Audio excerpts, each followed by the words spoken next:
instructions.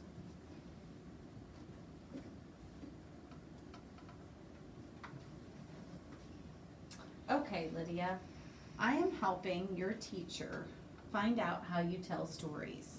First, I will read this story to you while you follow along.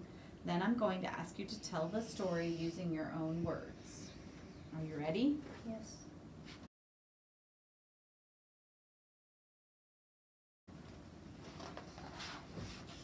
Dr. DeSoto.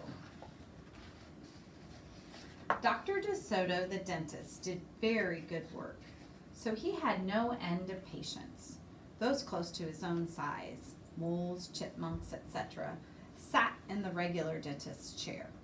Larger animals sat on the floor while Dr. DeSoto stood on a ladder. For extra large animals, he had a special room.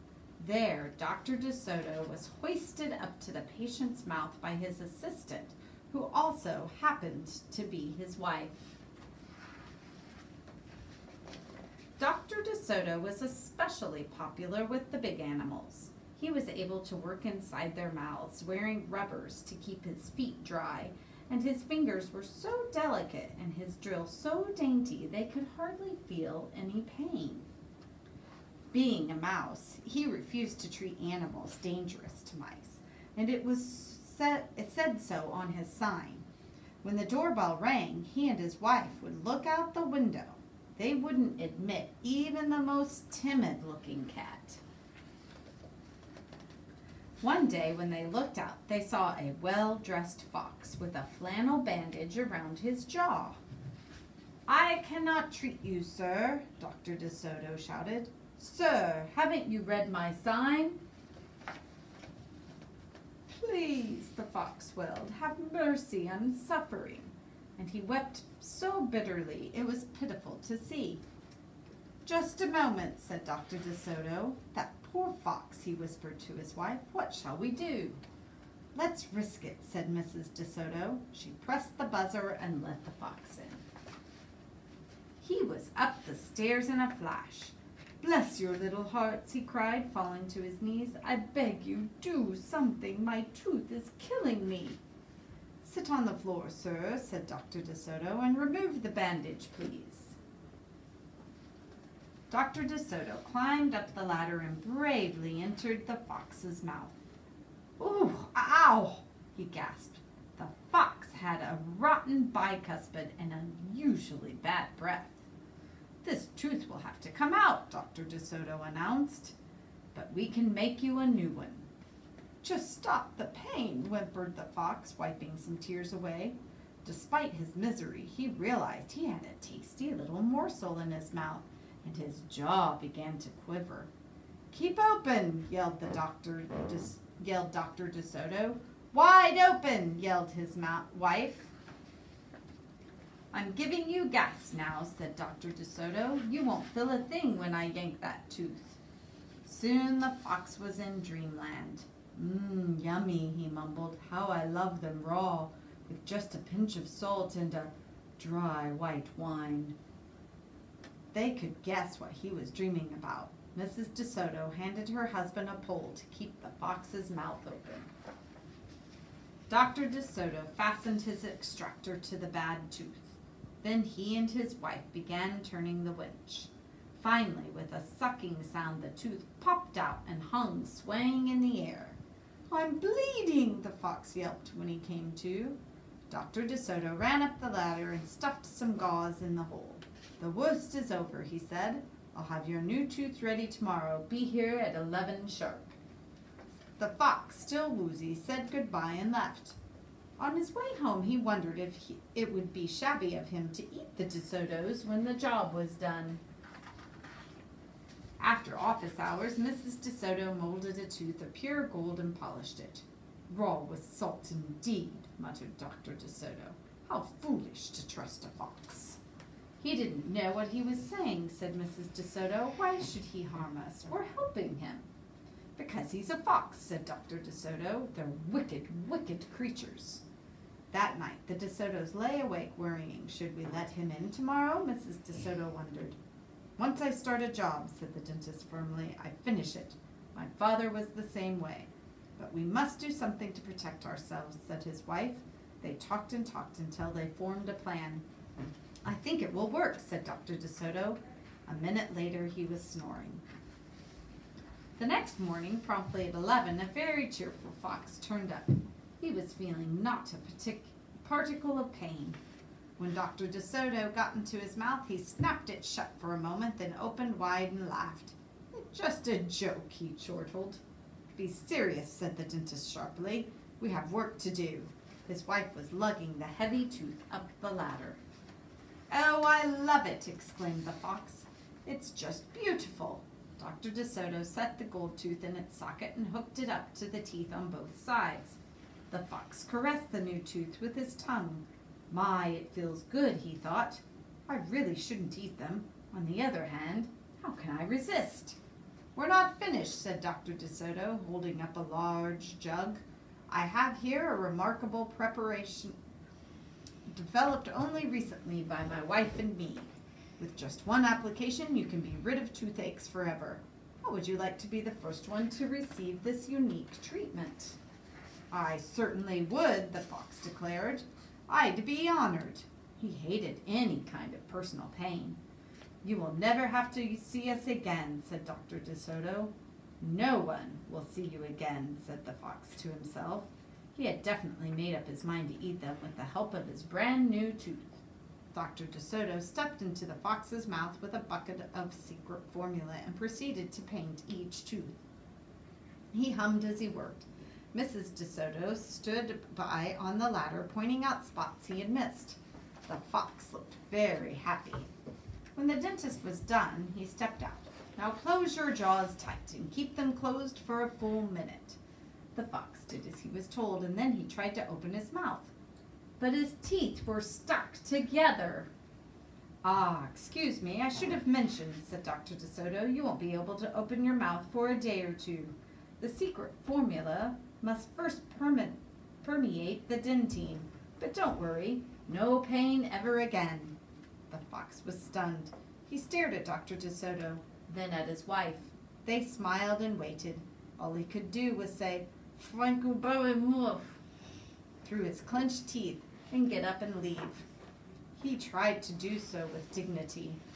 Then he stumbled down the stairs in a daze. Dr. DeSoto and his assistant had outfoxed the fox. They kissed each other and took the rest of the day off. The end. Now it's your turn.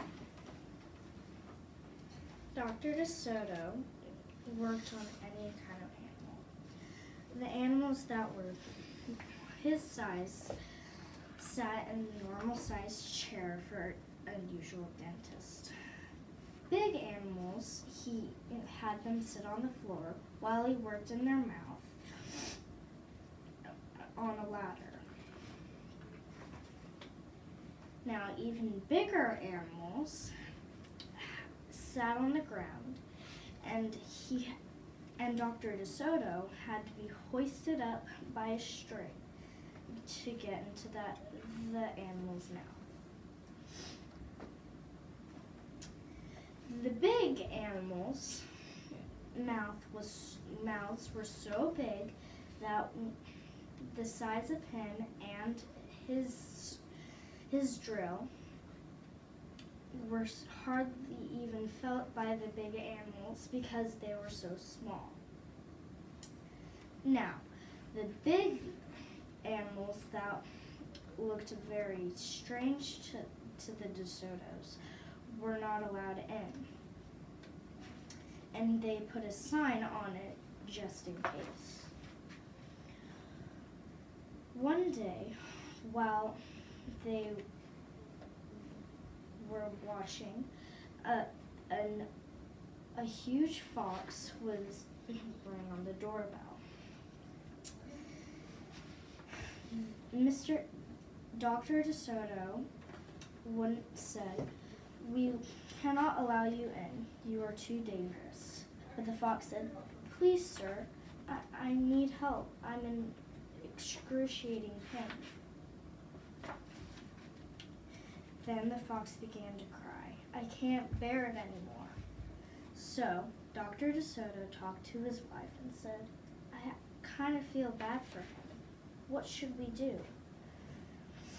Maybe we should give him a try, said his wife.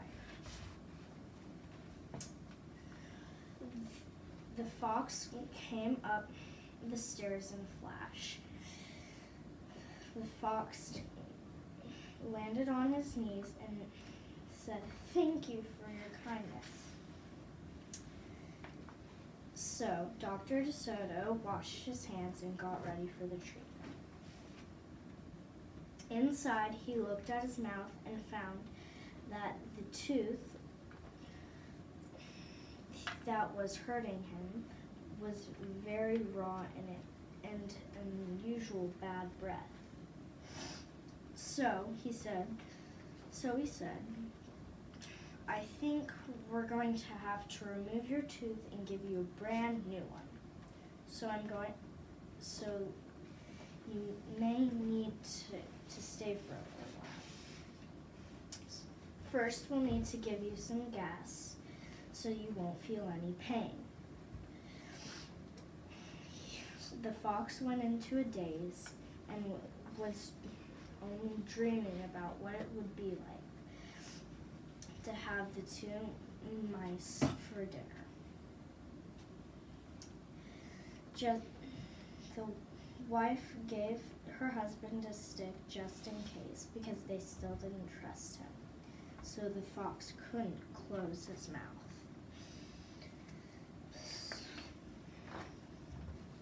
So, while he was working, he put on the string on his tooth, fastened it around it, and yanked it out of his mouth. The fox said, "I'm bleeding, and I don't feel any more pain. You may need to come back tomorrow to get your new tooth." At their home, Mrs. DeSoto was trimming and making a brand new tooth for the fox. I still don't trust him. I think we need to do something about him. He's just a fox. There's nothing suspicious about him. Why do you think all of this? Said Mrs. DeSoto. Because he's a fox. No one can trust anyone. So that night they had to think of a plan. The next morning,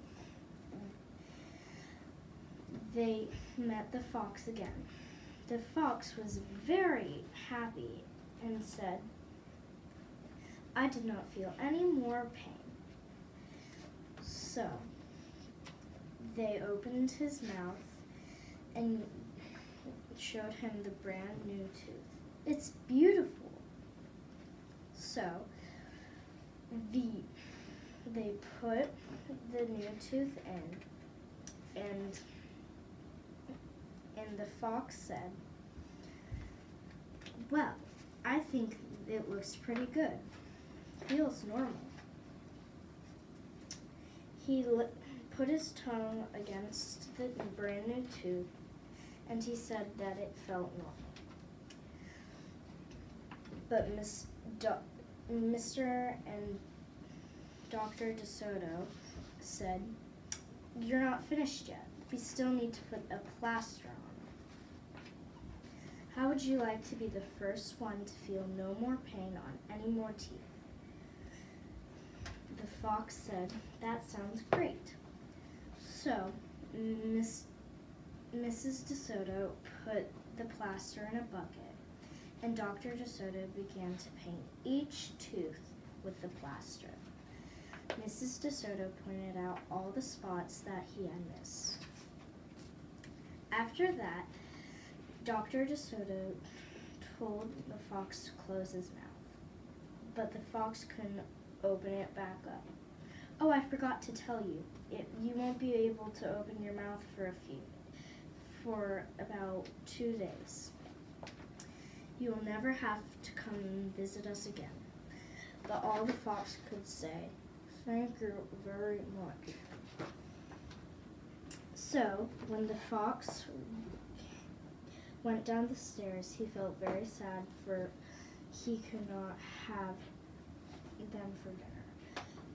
Dr. DeSoto and Mrs. DeSoto just kissed each other, and they took the rest of the day off.